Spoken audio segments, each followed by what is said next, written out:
Hello friends, मैं सी पुनीत जैन आपका स्वागत करता हूं आपके अपने यूट्यूब चैनल पर। दोस्तों, आज की वीडियो यहाँ पर जो है न्यू फॉर्म जो आपका फॉर्म 16, 16A या फिर उसके अलावा टीसीएस सर्टिफिकेट 27D उसके रिगार्डिंग है। जो नई ट्रेसिस पर जो नया पोर्टल है उस पर अब ये फॉर्म्स चेंज हो गए हैं। मैं आपकी आज की वीडियो में यहाँ पर कवर करने वाला हूँ फॉर्म 130, 131 एंड 133। ये पुराने फॉर्म जैसे आप फॉर्म 16, 16A वो निकालते थे, टीसीएस सर्टिफिकेट निकालते थे, टीडीएस सर्टिफिकेट, वो सब खत्म हो गए हैं। ट्रेसिस वेबसाइट पर ये सर्टिफिकेट जनरेट करना टीडीएस या टीसीएस काफ़ी आसान हो गया है। पहले हमें काफ़ी डिटेल सबमिट करने की रिक्वायरमेंट होती थी, लेकिन अब ऐसा नहीं है।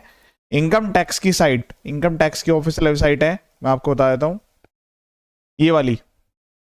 इस साइट पर आपने एक बार अपनी रिटर्न फाइल कर दी, रिटर्न के नंबर्स भी आपको जल्दी ही याद कर लेने हैं। जो सैलरी की रिटर्न है 138, उसके अलावा जो आपकी नॉन सैलरी यानी कि 26 की वाली रिटर्न है 140, जो आपके टीसीएस की रिटर्न है 143, और जो आपकी से आप किसी एनआरआई को पेमेंट करते हैं वो 144। तो उसमें आपके फॉर्म 16 जनरेट होते हैं, फॉर्म 16, 16A और टीसीएस सर्टिफिकेट, जो कि फॉर्म आपका 27D होता था।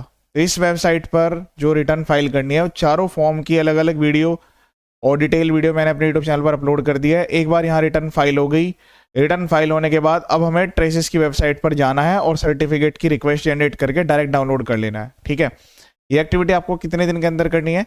आपने रिटर्न फाइल करी है, उसमें 4 से 5 दिन का वेट कर लीजिएगा। ठीक है, तो पहले मैं आपको ट्रेसिस की वेबसाइट पर लेकर चलता हूँ।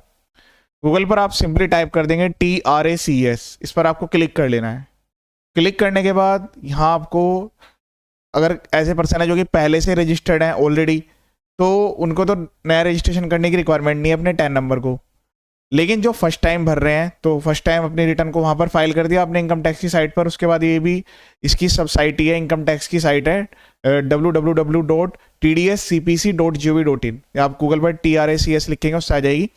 तो जिन्होंने रजिस्ट्रेशन नहीं किया है वो रजिस्ट्रेशन करेंगे, और जिनका पुरानी वेबसाइट पर रजिस्ट्रेशन था वो डायरेक्ट यहाँ लॉगिन करेंगे। लॉगिन भी इतना आसान कर दिया गया है, अब यूजर नेम डालने की रिक्वायरमेंट नहीं है। जैसे इनकम टैक्स की साइट पर पैन टैन डलते हैं, सेम उसी तरीके से यहाँ पर भी पैन टैन डलेंगे। तो देखिए, डिडक्टर अपडेटर का सर्टिफिकेट जनरेट कर रहे हैं, यहाँ पर खुद का टैन नंबर लिखेंगे। खुद का मतलब जो एंटिटी है वो अपना टैन नंबर यहाँ पर उनका लिखना है। उसके बाद यहाँ पर आपको पासवर्ड एंटर करना है, अगर भूल गए तो फॉरगॉट कर सकते हैं। उसके बाद यहाँ वेरिफिकेशन कोड डालना है और लॉगिन कर लेना है। लॉगिन करने के बाद आपके सामने इस टाइप का व्यू आएगा। अब यहाँ पहले क्या करना होता था कि आपको जो है रिक्वेस्ट सबमिट करनी पड़ती थी, उसमें आपको एक्नोलेजमेंट नंबर, 3-4 अंक की डिटेल, वो सब चीज़ें डालने की रिक्वायरमेंट थी, तो काफ़ी टाइम कंज्यूम होता था। अब सीधे डाउनलोड का ऑप्शन दे दिया है, डाउनलोड पर क्लिक करेंगे, डाउनलोड टीडीएस सर्टिफिकेट पर क्लिक करना है। हाँ, ये जरूरी है कि आपकी जो रिटर्न है वो प्रोसेस हो जानी चाहिए, तो सबसे पहले रिटर्न ही चेक कर लीजिएगा। ठीक है, तो इसमें जो है सर्टिफिकेट के लिए तो आपको यहाँ पर जो है क्लिक करना पड़ेगा। यहीं से आपको जो है अगर कोई एरर आपको चेक करनी है तो कंसोल फाइल भी यहीं से जनरेट होगी। उसके अलावा जो आपकी जस्टिफिकेशन रिपोर्ट है वो भी यहीं से जनरेट होगी, तो वो डिटेल्स तो आपकी यहाँ से ही आएगी। ठीक है, और पीडीएफ जनरेट करने के लिए जो यूटिलिटी है वो भी आपको यहीं से डाउनलोड करनी होगी। अब प्रोसेस को पूरा ध्यान से समझिएगा और वीडियो को स्किप मत करिएगा, वीडियो को शेयर जरूर करें। सबसे पहले हम यहाँ पर स्टेटमेंट का स्टेटस चेक करेंगे, व्यू फॉर्म जो भी हमने फाइल किया उसका स्टेटस। तो यहाँ आपको क्लिक कर देना है।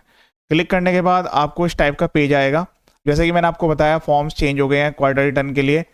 138 सैलरी वाला, ये आपका नॉन सैलरी वाला। उसके अलावा ये आपका जो 27 की होता था एनआरआई पेमेंट्स के रिगार्डिंग, और ये टीसीएस की रिटर्न है। अब इसमें देखिए, ये रिटर्न यहाँ पर फाइल की गई है 26-27 फॉर्म 140, यानी कि एक तरीके से आपका 26Q। व्यू ऑल पर क्लिक कर दिया है। यहाँ पर मैंने कुछ डेटा कॉन्फिडेंशियल उसको मैंने यहाँ पर हाइड किया हुआ है। देखिए, इसी वाली वेबसाइट पर यहाँ पर जो आपका टैक्स ईयर है 26-27 वो भी दिख रहा है, क्वार्टर 1 भी दिख रहा है, एक्नोलेजमेंट नंबर भी यहीं पे दिख रहा है, पहले इसी फैसिलिटी नहीं थी। और डेट ऑफ फाइलिंग इसकी जो है वो 7 जुलाई 2026 है। ठीक है, और आप चाहे तो इसकी एक्नोलेजमेंट भी यहाँ पर डायरेक्ट क्लिक करके यहाँ से डाउनलोड भी कर सकते हैं। मैं इनकम टैक्स की साइट से भी अलग से डाउनलोड करने की रिक्वायरमेंट नहीं है। उसके बाद यहाँ क्लिक करेंगे हम डाउनलोड, डाउनलोड पर क्लिक करना है, डाउनलोड टीडीएस सर्टिफिकेट, इस पर क्लिक करना है, तो आप इस पेज पर रिडायरेक्ट हो जाएंगे। उसके बाद यहाँ से आपको सेलेक्ट कर लेना है जो आपका फॉर्म 130 है, ये तो आपका हो गया जो आपका 24Q के रिगार्डिंग जब आप फॉर्म 16 निकालते थे, तो ये भी आपके क्वार्टरली जनरेट होते हैं 26-27। उसके बाद क्वार्टर 1, उसके बाद यहाँ पर ऑल पैन वाला ऑप्शन ले लीजिएगा। फिर उसके बाद इनिशिएट रिक्वेस्ट पर आप क्लिक करेंगे तो यहाँ पर 1 सेकंड के लिए रिक्वेस्ट जो है वो रन होगी, उसके बाद जो है वो अवेलेबल हो जाएगी। आपको निकालना है फॉर्म 16A, तो 16A के रिगार्डिंग 131, उसके बाद जो भी आपको ईयर सेलेक्ट करना है, फिर उसके बाद क्वार्टर सेलेक्ट करना है, ऑल पैन इनिशिएट रिक्वेस्ट। अगर आपको 133 यानी कि टीसीएस का सर्टिफिकेट निकालना है, ऊपर के दो तो जो टीडीएस के सर्टिफिकेट है टीसीएस वाला है ये निकालना है, उसके बाद ईयर सेलेक्ट करेंगे, क्वार्टर सेलेक्ट करेंगे, उसके बाद हम यहाँ पर जो है इनिशिएट पर क्लिक कर देंगे। मैं अभी फिलहाल इस वाले को यहाँ पर जो है इनिशिएट कर रहा हूँ, फॉर्म 131, इस पर क्लिक करना है, इनिशिएट रिक्वेस्ट पर क्लिक कर देना है। तो यहाँ मैंने ऑलरेडी जो है इसकी रिक्वेस्ट सबमिट कर दी। इसमें 1-2 मिनट का टाइम लगता है। देखिए फॉर्म 131 और ये आपका जो है क्वार्टर 1 के रिगार्डिंग ये है, यानी कि मैं फॉर्म 16A डाउनलोड कर रहा हूँ एक तरीके से, जो नया फॉर्म 131 है। रेडी और डाउनलोड, लिंक वैलिड टिल 18 जुलाई। तो मतलब जैसे आज 11 तारीख है तो आपको 7 दिन का टाइम दिया गया, इसके अंदर अंदर आप जनरेट कर लीजिए, वरना फिर आपको दोबारा से रिक्वेस्ट जनरेट करनी पड़ेगी। डाउनलोड पर क्लिक करेंगे। क्लिक करने के बाद यहाँ पर जो इसकी फाइल है वो एक जिप फाइल है, तो मैं इसको भी यहाँ डेस्कटॉप पर सेव कर लेता हूँ। आपको एक फोल्डर बनाकर उसमें प्रॉपर सेव करना है डाटा को, ठीक है। सारे डाटा को भी न्यू फोल्डर में यहाँ पर रख रहा हूँ, सेव पर क्लिक कर दिया, ठीक है। उसके बाद ये जो आपकी जो जिप फाइल है ये यहाँ पर जो है डाउनलोड हो चुकी है। ये डाउनलोड करने के बाद जिप फाइल अब मैं यहाँ से डाउनलोड करूँगा पीडीएफ जनरेशन यूटिलिटी। तो ये यूटिलिटी भी एक जिप फाइल ही है, इसको मैं इंस्टॉल कर लूँगा अपने सिस्टम में, और जो अभी हमने फाइल यहाँ पर डाउनलोड किया उसको इसमें इंपोर्ट करेंगे, ठीक है।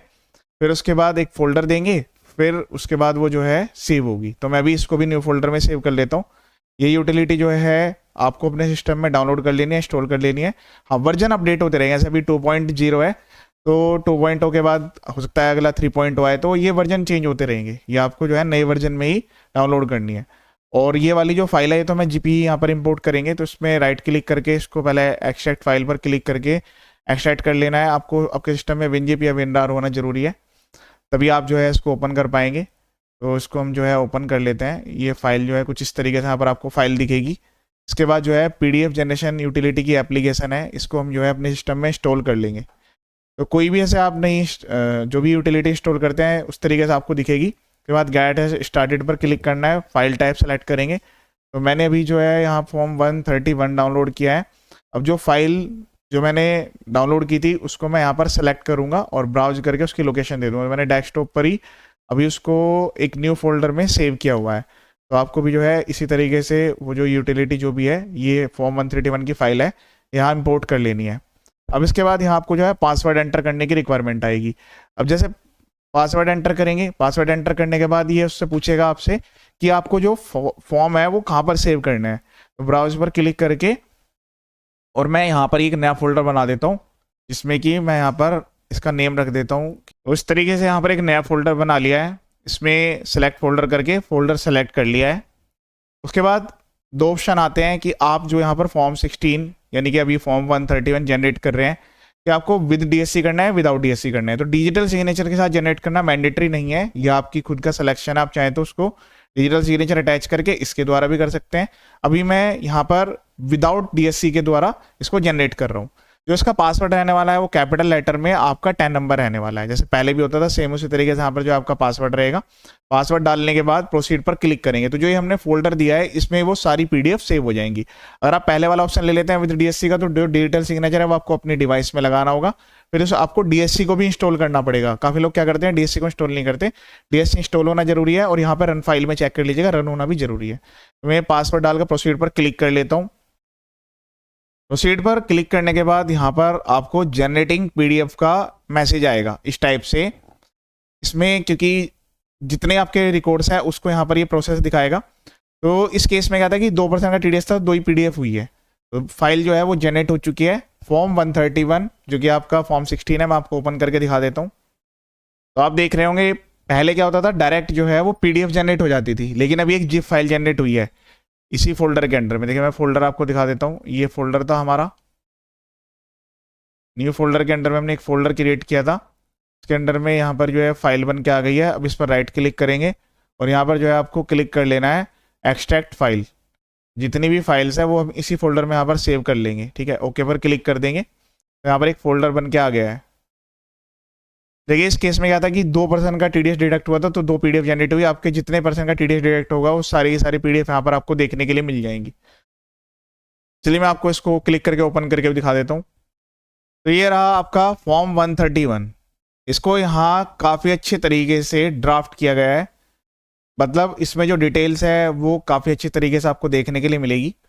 फॉर्म 131 ये आपका फॉर्म 16 की तरह का ही फॉर्म है, लेकिन इसमें पूरी डिटेल आ रही है। सर्टिफिकेट नंबर है, नेम है फर्म का, एड्रेस है, ईमेल आईडी, मोबाइल नंबर है, सब डिटेल्स पूरी यहाँ पर दी गई है। ठीक है, किस पीरियड से किस पीरियड तक का है ये टीडीएस, सामने वाली जो पार्टी है उसका क्या नेम है, क्या एड्रेस है, उसका पार्ट है, फिर पार्ट भी है कि उसमें कितनी डिटेल्स यहाँ पर शो कर रही है, किस डेट पेमेंट क्रेडिट क्या आती है, वो सारी डिटेल्स यहाँ पर दिख रही है।